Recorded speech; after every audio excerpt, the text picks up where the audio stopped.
올해 1월 JTBC에서 방영된 웹툰 원작의 이태원 클라스, 넷플릭스를 통해 전 세계로 송출되며 정말 많은 사람들의 이목을 집중시켰죠.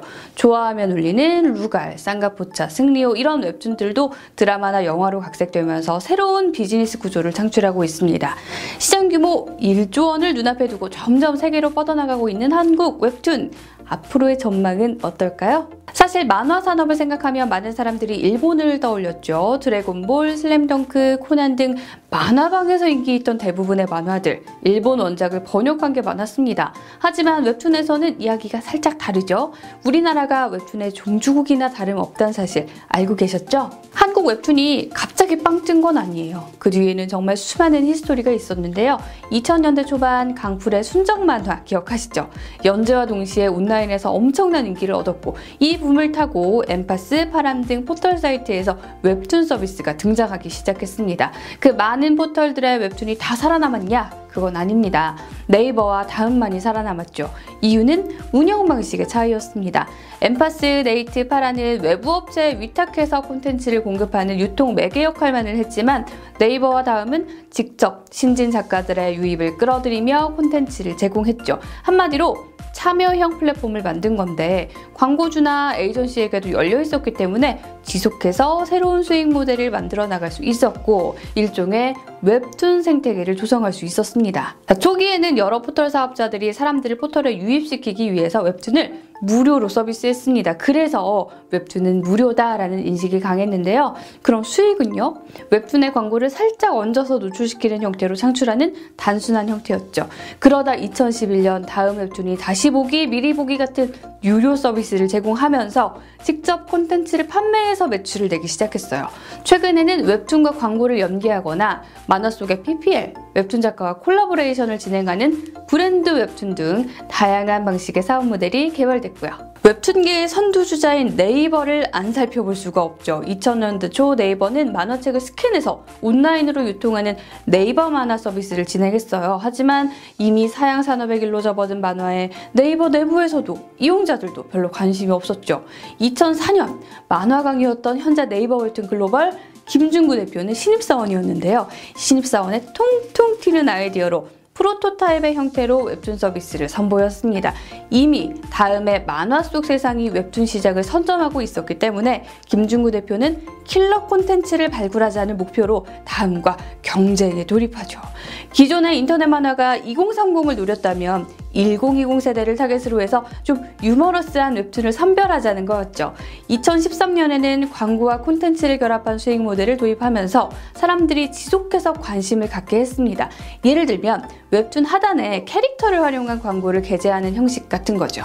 2014년 2천만 명의 국내 웹툰 독자 중 1,700만 명을 확보한 네이버 웹툰은 글로벌 시장에 문을 두드립니다. 당시 라인이 이미 해외에서 서서히 점유율을 끌어올리고 있었고 인지도도 높았기 때문에 라인을 플랫폼으로 삼아 글로벌 진출을 하게 됩니다.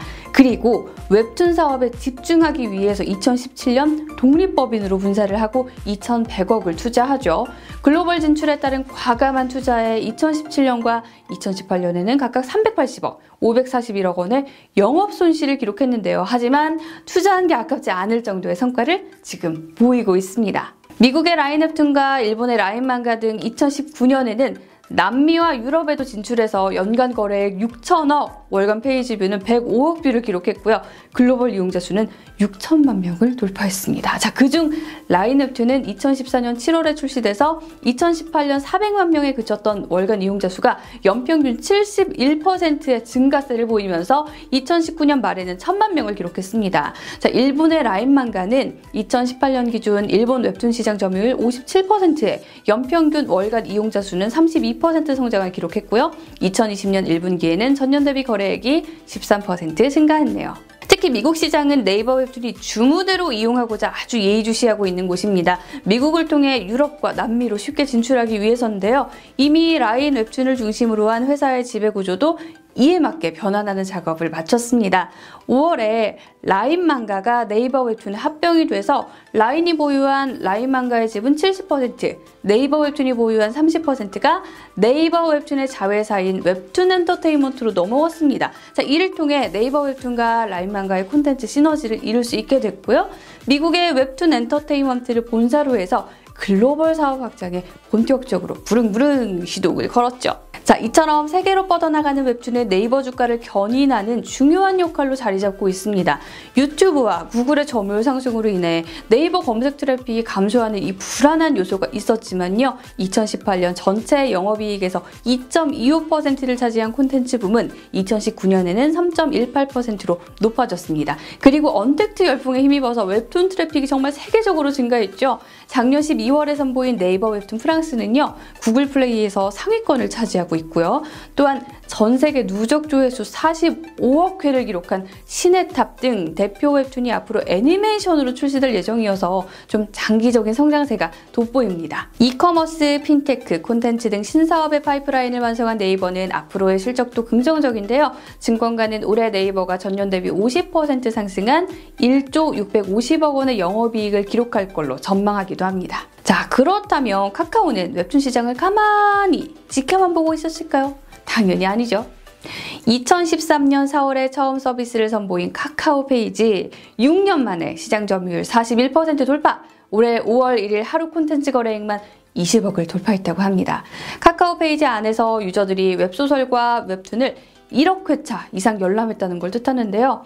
시작은 조금 늦었지만 그 인기가 대단합니다. 카카오 페이지가 이렇게 빠르게 시장에 침투할 수 있었던 이유는 독자적인 콘텐츠를 제공하는 것도 있었지만 기다리면 무료라는 수익 창출 모델을 선보였기 때문이에요. 자, 이 기다리면 무료는 정말 해외에서도 보기 힘든 독특한 수익 모델이었는데요. 이용자가 특정 작품을 본 시점부터 일정 시간이 지나면 다음 회차를 무료로 볼 수 있는 그런 서비스예요. 자, 이거 웹툰 보는 사람은 공감하는데 절대 못 기다리거든요. 무조건 정주행해야 됩니다.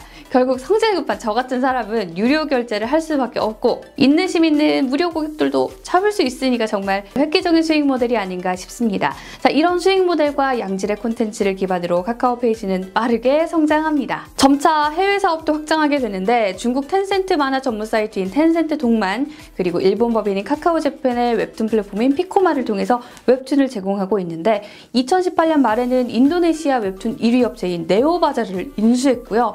미국에서는 타파스 미디어와의 제휴를 통해서 콘텐츠를 제공하고 있습니다. 카카오 페이지는 일본 웹툰 시장에서 네이버보다 낮은 시장 점유율을 기록하고 있는데요. 2018년 기준 라인만가의 시장 점유율은 57%인 반면에 피코마는 15%입니다. 하지만 피코마는 무서운 성장세를 보이고 있는데요. 2016년 4월에 런칭해서 2018년 1분기에는 약 82억의 매출을 달성하고 전년 대비 4배 이상 성장했습니다. 그리고 2019년에는 전년 대비 거래액이 2.3배 성장했고요. 피코마에서 한국 카카오 페이지 IP는 2% 미만인데 거래액은 30%를 차지하고 있어서 한국 콘텐츠로 만화 종주국인 일본 시장을 사로잡고 있습니다.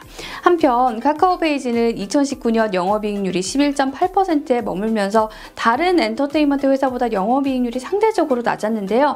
이에 국내외적으로 사용자가 플랫폼에 머무는 시간과 유료 결제액을 늘리는 이른바 User Engagement Upgrade 전략을 준비하고 있다고 합니다.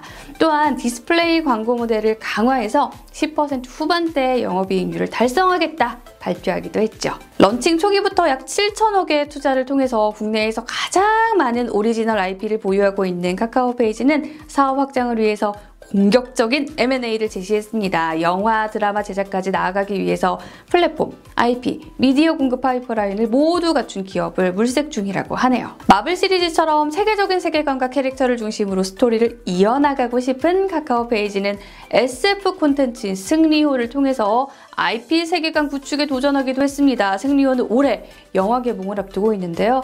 이처럼 카카오 페이지는 웹툰을 2차 콘텐츠로 확장시키는 것 외에도 자사가 직접 개발하지 않은 IP더라도 세계관과 그 스토리가 탄탄하다면 투자를 통해 IP 세계관을 만들어 나갈 거라고 합니다. 자, 웹툰이 미래의 콘텐츠 시장의 새로운 투자처라는 것은 이처럼 웹상에서의 1차적인 비즈니스 모델 때문만은 아닐 겁니다. 웹툰에서 구축된 강력한 원작 IP를 기반으로 다른 엔터테인먼트로 확장 가능하다는 건데요. 우리가 봐왔던 마블 코믹스의 어벤져스, DC 코믹스의 배트맨, 조커도 초기에는 만화로 시작됐다가 영화, 드라마 등 영상 엔터테인먼트로 대박을 터뜨렸기 때문에 기대를 안 할 수가 없겠죠. 우리나라의 신과 함께 시리즈 1, 2편도 1000만 관객을 끌어모으면서 흥행을 시켰고요. 웹툰을 원작으로 한 영화나 드라마 등의 2차 콘텐츠는 장점이 참 많습니다. 기존 웹툰 팬들이 원작을 찾아보기 때문에 이들이 초기에 어느 정도 기본을 깔아주고요. 이 팬들이 영화가 나오자마자 또 관람을 하고 SNS에 올려서 신규 독자를 유입시킬 수 있는 거죠.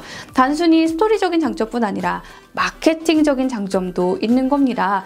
그리고 영화와 드라마로 재탄생한 콘텐츠는 게임, 음악, 관련 굿즈의 판매로까지 이어져서 공급자에게 새로운 수익 창출 파이프라인을 제공할 수 있죠. 자, 이른바 One Source Multi-Use 많이 들어보셨죠? 이에 따른 콘텐츠의 선순환은 콘텐츠 시장의 파이를 점점 키우는 중요한 동력원이 됩니다. 네이버와 카카오는 웹툰 원작을 영화나 드라마 같은 2차 저작물로 만들고 자체 콘텐츠를 OTT에 기대지 않고 영상화까지 하기 시작했습니다. 네이버는 2018년 영상기획과 개발을 담당하는 자회사 스튜디오 N을 설립했는데요. 카카오는 카카오 페이지를 운영하는 콘텐츠 비즈니스 전문회사 포도트리의 사내 독립기업 형태, 그리고 다음 웹툰 서비스를 다음 웹툰 컴퍼니로 독립시켰습니다. 자, 아까 말씀드렸듯이 신과 함께 시리즈가 쌍 1000만 관객을 모은 네이버 웹툰의 사례를 본다면 영상화에 따른 파급 효과가 정말 엄청나다는 것을 알 수 있는데요. 카카오 페이지 또한 웹소설로 시작해서 웹툰과 드라마로 제작된 김비서가 왜 그럴까?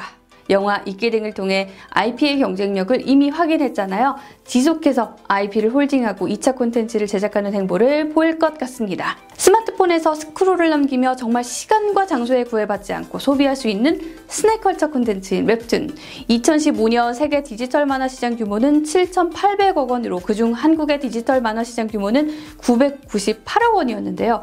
2020년까지 연평균 8.8% 성장해서 1,500억에 이를 걸로 전망이 됩니다.